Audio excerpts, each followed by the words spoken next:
Hi, I'm Dr. Joseph Marbach. At Georgian Court University, we're committed to educating the public about the importance of higher education and its impact on our communities. That's why we're proud to support the important educational programming produced by the Caucus Educational Corporation. This special edition of One-on-One with Steve Adubato is brought to you from the Tisch WNET studios at Lincoln Center. Funding has been provided by Georgian Court University, Suez, ready for the resource revolution, Summit MD Anderson Cancer Center, QualCare Inc., a managed care company administering health plans that care about your health care, Johnson & Johnson, Gary's Wine and Marketplace, creating an individual shopping experience for every guest, and by the law firm of Gibbons PC. Promotional support provided by bestofnj.com, covering all New Jersey has to offer. And by NJ.com, small news, big news, true Jersey. This is One-on-One. I'm an equal American just like you are. The jobs of tomorrow are not the jobs of yesterday. Look at this. You got this? Here it is, man. Look at that. Life without dance is boring. When you first heard that they were doing Charlie Rose and Gayle King, didn't you go, what? Do you enjoy talking politics? No. People call me because they feel nobody's paying attention. Our culture, I don't think, has ever been tested the way it's being tested right now. Such a good question. High five. Welcome to the Tisch WNET studio here in the heart of Lincoln Center, New York City. It is our honor and pleasure to introduce for the first time a very talented young man. He is Danny Clinch. He is a music photographer, but you are so much more than that. And you were just telling me you grew up in beautiful Toms River, New Jersey. True. And you're still hanging out there. I am, yeah. When did you know right away that you love photography? My mother took photographs all the time, and I just sort of was interested in it. And I was always drawing, always involved in the arts. I loved music. And as time went on, I ended up permanently borrowing a camera from my buddy across the street. And just really fell in love with photography and started to really sneak my camera into concerts all the time. And when people started to ask me, you know, my family, really my mom and dad, you know, what is it you want to do? We'll support it, whatever it is. I decided to go to school for photography. Up in Boston? I went 2 years to Ocean County College, and then I went to New England School of Photography in Boston. Love it. Yeah. You just finished up the film festival down in? Asbury Park. Talk about Music that. and Film Festival. It's a great festival. It's was started about music in film and then became music and film because we had such a strong response. We had so many good people coming out to represent. The idea overall is music education in Asbury Park to help serve the underserved youth in Asbury, which has been a great thing. Some of the bands, we had Don Cheadle film last year. He went and spoke with the students. The Preservation Hall Jazz Band went and played for the students. The Don Cheadle film about? Miles Davis. Oh, my God. Oh, it's incredible. Yes, what a great film. Yeah. That was last year. And to see the kids, you know, the looks on their faces and, you know, to be able to offer them instruments and give them something to strive for is a big deal. And it was really cool to be a part of it. And this year was incredible. It was a lot of great energy. There was... Before the Dawn, a film about the upstage in Asbury Park where Bruce Springsteen met the E Street Band, and they were going to have a jam there. Well, it turns out, who shows up for the jam? Little Steven shows up for the jam. Then Bruce shows up for the jam. And then, you know, Vinny Lopez and, you know, and all that. So it was pretty exciting. Yes. As we show some photographs, can you talk to us about them? For sure, yeah. Okay. What do you got? What do we got? Let's put up some shots. Yeah. Bob Dylan. Where is that and what's this? Well, I got a session with Bob Dylan, and the irony of that whole story was it was 1999. I had just sent my first book of photographs, Discovery In, to Bruce Springsteen to try and get some work with him. He had just gotten the E Street Band back together. And I had recently met Bob Dylan's publicist. Make a long story short, on the very same day, March 16th, I got a call in the morning to photograph Bob Dylan, and a call in the afternoon to photograph Bruce Springsteen, both for the first time. It was incredible. And so I show up, I choose, the shoot was in LA with Bob Dylan. I chose the Ambassador Hotel. which is legendary because Robert Kennedy being assassinated there. It was June 5th. Yes, and they had the Coconut Grove room where the Rat Pack used to play. Those two things, when Dylan showed up, he was so amazed by the space. He was so intrigued by it. He spent a lot more time with me than I had thought, and we wandered around this place discovering these things and hearing about the history of the space. And I did portraits of him and just documented him wandering around the space. It was incredible. Really good experience for me. One of the things he requested, he said, let's get some, we wanted to give him something to do for the shoot, as well. So we sent out for some newspapers. Somebody came back with all these foreign language newspapers, gave him the classificado, and he pulled it out and was reading the paper. And the important thing, when we were shooting, he looked out from the paper. He's like, "Hey, are you getting my shoes? I like these shoes." And it became, and I said, "Oh yeah, I'm getting them." And somebody once said to me, like, "Oh, I love that photograph you have of Bob Dylan reading the want ads, like looking for a job or something."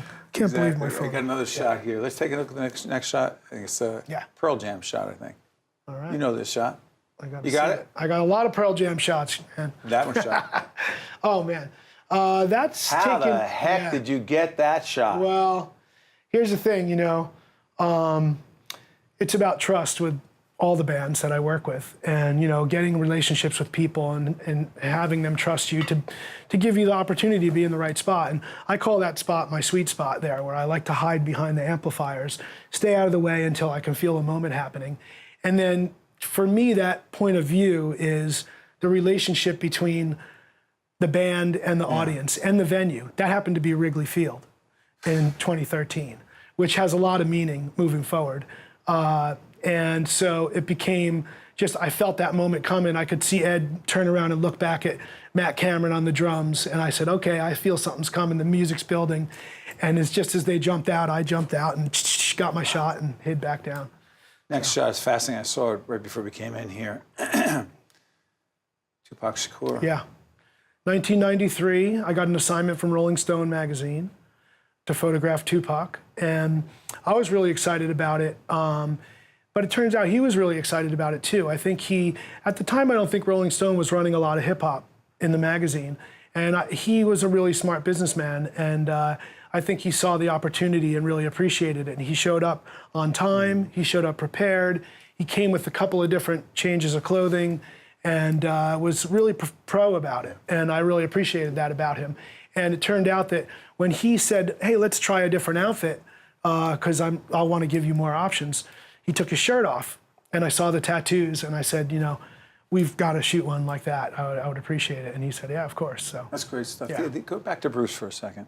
I was looking at a piece that, the 60 Minutes piece, Anderson Cooper was talking, the after show, if you will. Yeah. And he was talking a little bit about you and the shots you have of Bruce and the trust between you and Bruce Springsteen. Yeah.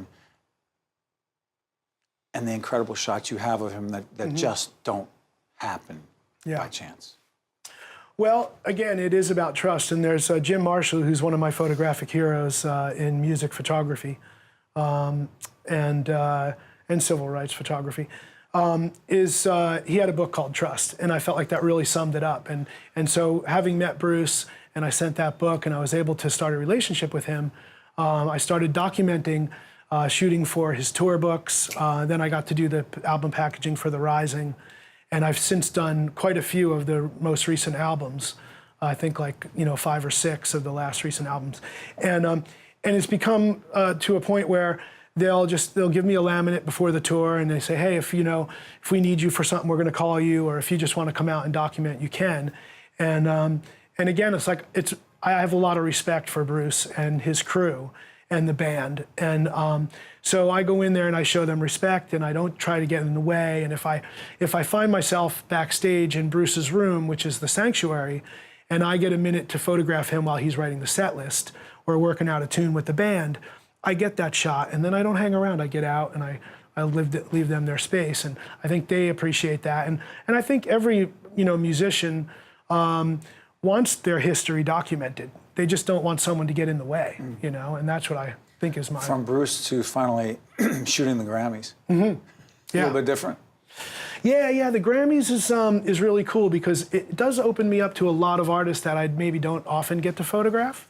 It's a portrait situation. I usually have anywhere from 30 to 60 seconds to maybe 10 or 12 minutes if it's a friend of mine, people I know, and that sort of thing. It gets really, you have to be really on your toes, and you make a portrait as quick as you can. And I try to get one with the Grammy and one without the Grammy. And what happens is, a lot of times you might get, maybe the early day might be the best spoken word record or the children's record, and those things don't get televised. But at the end, you get someone like Chance the Rapper or Adele or Beyonce or Jay-Z who win multiple Grammys, and they wait to the end, and a lot of people come at the end. So at the end, you turn around and you look at this line, and who you have in the line behind you could be Jay-Z and then Dave Grohl. And then at one point, this really happened to me. This is a great story.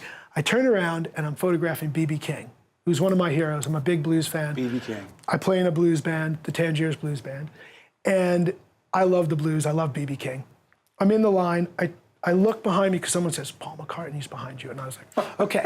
So I look, there's Paul McCartney, there's Dave Grohl, there's Jay-Z behind them. So this is my line right behind me. And I want to be fair to B.B. King, who also is a legend. And I turn to Paul McCartney and I say, Paul, I just want to finish up with B.B. and I'll get you in there, and I appreciate your patience. And I said, I'm sure you've met B.B. King. And he goes, in fact, I've never met B.B. King in all these years. And you didn't introduce him. I said, you didn't introduce let me Paul introduce McCartney you to. Yes, I did. Can you believe that? You're a man. I swear that's a true story. That's great. Danny, let me ask you this, down at the Asbury Park Festival. Transparent gallery? Yeah. What is that? I've got a gallery up there at the Asbury Hotel. iStar, who runs the Asbury, had an empty space there, and they wanted to fill it up with something interesting for the end of the winter. So I put in a gallery there, which became not just a white wall gallery, but like an interactive space. So I've got my photography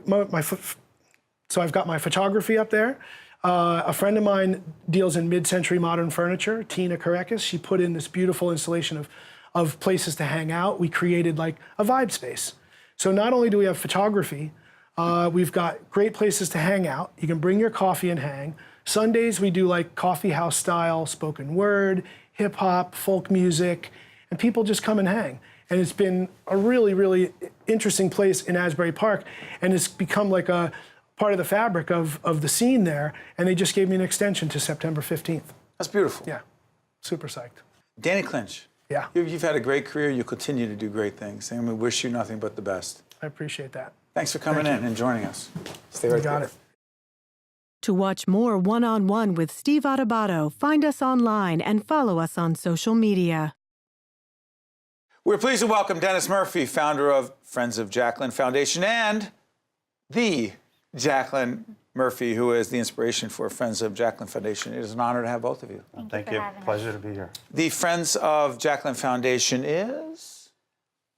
Well, it's a nonprofit organization. What we do is we pair kids battling cancers and diseases, and we pair them up with college sports teams or high school sports teams, and they act as older brothers and sisters. And it's not a one-season kind of a deal. It's a lifetime experience. My team was Northwestern University out in Chicago, and I have friends all around the country, and I'm still really good, close friends with them. I actually, this past summer, I was actually invited to one of my friends' weddings, which was really weird but fun to go to, you know. So you turned 22 last fall. Yes. Yeah. In March of 2004, the world changed a lot. Yeah. Jaclyn was 9. I have another daughter, Taryn, who was 7. And we got the call from the doctor. She was playing lacrosse up in the local gym, and then her gait went. We rushed her to the hospital of Asbury, and we were there for a week, misdiagnosed, all different types of things, and we finally, my wife is a high school business teacher, one of her students said, CAT scan, we got the CAT scan, and they found the mass the size of a golf ball in her 4th ventricle. We immediately went to Westchester Medical, had surgery within 24 hours to remove the malignant tumor, and then down here at Memorial Sloan Kettering for our protocol, which called for 30 straight days of radiation and then 8 cycles of chemotherapy, 3 types of chemotherapies. And while we were down here, I get the call from her coach, her lacrosse coach, Matt Cameron. He says, you know, where's Jaclyn? And I explained to him he came down with a malignant brain tumor. And he reached out to some friends in Chicago. And they started this relationship, text messaging.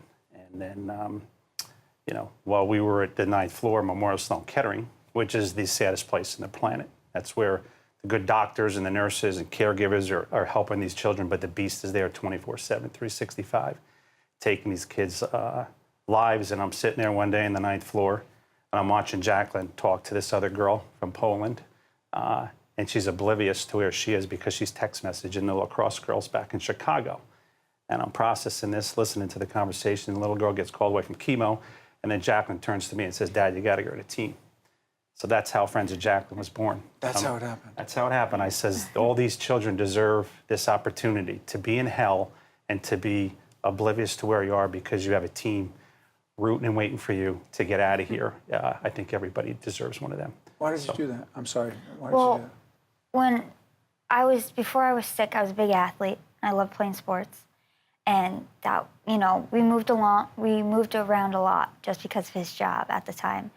And when I couldn't play sports, it kind of broke my heart because that was my go-to thing. But this team allowed me to be part of it, still be part of lacrosse, and it was great. And I lost a lot of my friends because I was young and I was only here for a year and a half when we moved to New York, and a lot of them didn't understand the concept of cancer and didn't really want to hang out with me. They'd rather be playing outside, running around, and instead of sitting on the couch watching movies with me. So this team, whenever they texted me or they called me or made YouTube videos when YouTube was starting to come out, it brightened up my spirits, and I was in my own little happy place. And it was just the best thing. And then, you know, when I'm sitting in the hospital waiting room with getting all these texts, and these girls and this little girl asks, who keeps calling and texting you? I go, my friends, and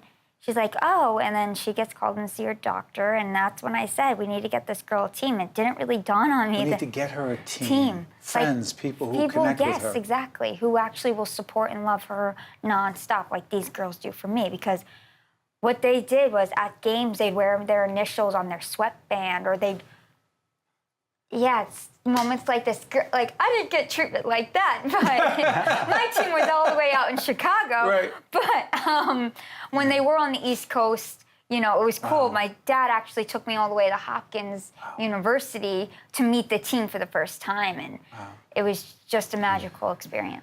What is this? Let me ask you this. Why'd you come on? Because of just what we were talking about. You give us the opportunity to share our mission. And our mission is about quality of life. What can we do for these kids today? Not tomorrow or a week or 5 years or 10 years from now. And from doing this for 12 years with over 700 kids adopted, we have, and I could have never in my wildest dreams have thought this up, we have several student athletes that have graduated, and because of their relationship with their adoptee and their team, they've chosen a career in medicine and are now in research. The cure for pediatric cancer is going to come from somebody in Friends of Jaclyn Foundation that's participated in, and it's happening. It's not, I'm making this up. Right. It's happening as we talk here.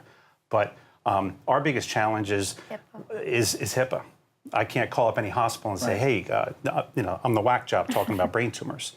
But have a platform like this and reach that you have. I told you, you're gonna change children's lives because somebody knows somebody who has a sick child is gonna look up Friends of Jaclyn, look at our programs. We're on HBO twice. They just watched the HBO special, and that tells our whole, you know, chamber of horror in our journey. So you get it. You get it. And that's a simple process, and it's about today. Where'd you get such a big heart? I have two loving, great parents. My mom has actually been, sorry, Dad. Wow. Mom. She usually throws me under the bus. Mom has been, you know, always, my mother right there. She's the rock. And then my sister, actually, we both get it from our mom and dad, always giving back and putting others first instead of us first. Be a leader, not a follower, is what they always told us to be. So that's where we get it from. You said before, right before we started, that you were confident that just a few minutes we were going to have here together would make a difference. Yes. What do you hope that difference is right now? People watching, No. because somebody somewhere. They got to go to our website, friendsofjaclyn.org. Put it up right now if we can, to you. Just go to friendsofjaclyn.org and click on the HBO tab, and you'll see the story. And anybody with a sick child will want this for their child. Will want this for their child. And like Jaclyn said earlier, it's not a one-game, one-season deal. It's for life. They become a member of that team for life. We've branched out now. We started with sports. We branched out into the arts and music. We have a little boy who's blind. He can't go to a game. Sterling, he's adopted by the Whiffenpoofs, the Yale a cappella Whiffenpoofs. They took him in. Yeah, Yep. no problem. They're there And for him. there isn't a team I won't find for a sick child. Well, you're incredible people. Thank You're you good so people. much. And we're just proud to, as I said to you, provide a small platform Yeah. for you. Thank you. We wish Thank you you. nothing but the best. Thank Denis you Appreciate so it. much. Jaclyn, thank I you. appreciate it. Thanks. Thank you. We'll be back after this. Thank you so much. To see more one-on-one with Steve Adubato programs, visit us online at steveadubato.org. If you would like to express an opinion, email us at info@caucusnj.org. Find us on Facebook at facebook.com/Steve Adubato, PhD, and follow us on Twitter at Steve Adubato. We're pleased to welcome Katie Meyler, founder and CEO of an organization called More Than Me. How you doing? Amazing. More Than Me is? An organization that's helping Liberia to rebuild the education system so that every single little girl has access to her basic human rights. How'd you hook up with this organization? How'd you start? What did you started it? Yeah, I started it. I'm the founder. Hold on. You're from beautiful Somerset, New Jersey, otherwise known as horse country. And Liberia comes into it how? When I was 23 years old, my first job out of college was in Liberia. So I got assigned to live there, almost like a Peace Corps situation. And I got there and I was living in a remote village and I'd come back to the city. And when I'd get into the city, I met a little girl. I met kids that were working on the streets and they were selling. That was their full-time job, working. And I met an 11-year-old girl named Abigail who was literally giving oral sex for clean drinking water. And she asked me to help her go to school. And I couldn't walk away. So I helped Abigail go to school. She brought more kids and more friends. And I was telling my friends back in New Jersey, I was sharing their stories, sending their photos. They were wiring me money, and it turned into the organization More Than Me. So is it largely focused on education for these children, for these girls? It's what they wanted. They asked the girls, it started off that way. The girls asked me to help them go to school, and I did. And the schools that they were going to weren't good enough. They weren't really learning. The teachers weren't there. So we ended up starting our own school. So it became the first free all-girls academy in Liberia. It was so exciting. The president of Liberia, the first female president in Africa. Right. A lot of people don't realize this, but Liberia was actually formed by freed American slaves. So it's this big connection to the United States. And so she said, thank you for your service to my country. And as long as you're serving the children of Liberia for free, you can have this building. And so she gives me this bombed out, looted building. And we turned it into the first free all-girls school. It became a leading school in the country. It was so exciting. And then unfortunately, Ebola hit. Describe the change. Well, at first we thought we could wait and see what would happen. But then unfortunately, we couldn't wait anymore. Ebola hit the neighborhood where all my students live. We had over 150 students living in this neighborhood.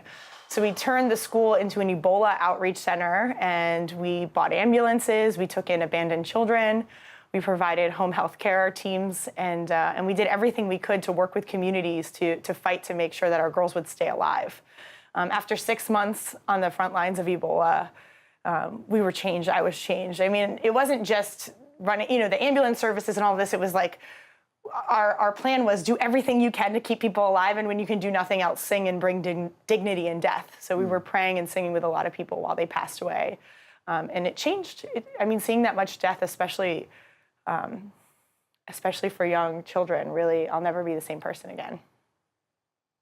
People watching right now, public broadcasting, FiOS, digital platforms, what do you want them to take away from this conversation right now? And more importantly, what can they do? Yeah, I think now what ended up, after watching all that death, we realized that the root cause of sexual exploitation of young women is the same root cause of why Ebola had the toll that it did. And it's that there's, the systems in Liberia are broken and, they're so fragile. So we're helping rebuild the entire education system. We now went from 1 school to 7. Our plan is to go to 500 schools in the next 5 years. Wow. And reach 20% of Liberia's kids. And we need help. So, we use social media as a big piece of how we share what we're doing so they could follow our work and see what we're doing. But most importantly, the number one way to help is to become a monthly sponsor. And what we call that is the 2021 Collective. What does that mean? And it's by the year 2021. We're going to reach 20% of Liberia's kids and open these 500 schools. It's 250,000 kids. But we have to raise $25 million to do it, which sounds like a crazy number. But if you break it down, it's 10,000 people giving $40 a month for 5 years, and then the long-term costs are actually absorbed by the government. So we don't need to raise additional money after that $25 million. So we are doing it, but we need help. It's More Than Me has always been about living for something bigger than yourself. It's every day, wherever you are. It's in this moment. It's here in New York City, in New Jersey, wherever. But it's also, it's also about contributing to a world that's bigger than just us. Last question. How did you know, and when did you know that you had to do something that was more than you or about more than you? Yeah, there's a lot of different moments. I think the one that comes, to mind first is even though I grew up in a really wealthy community, my mom was a single mother of 3 who worked really hard, making minimum wage. And when I was in high school, I went with my youth group we'd come to New York City to feed the homeless. And we would do everything we could you go to old folks' homes and sing. I played guitar like Phoebe from Friends. And it felt really good to get over our own struggles and challenges that we faced in our family and to live and love others. Well, you're doing good stuff, and your mom did a good job. Keep doing what you're doing. Thank you, Steve. Great job. Yes. One on One with Steve Adubato has been a production of the Caucus Educational Corporation, celebrating over 25 years of broadcast excellence. This special edition of One on One with Steve Adubato is brought to you from the Tisch WNET studios at Lincoln Center. Funding has been provided by Georgian Court University, Suez, Summit MD Anderson Cancer Center, Qualcare Inc., Johnson & Johnson, Gary's Wine and Marketplace, and by the law firm of Gibbons PC. Transportation provided by Airbrook Limousine, serving the metropolitan New York, New Jersey area.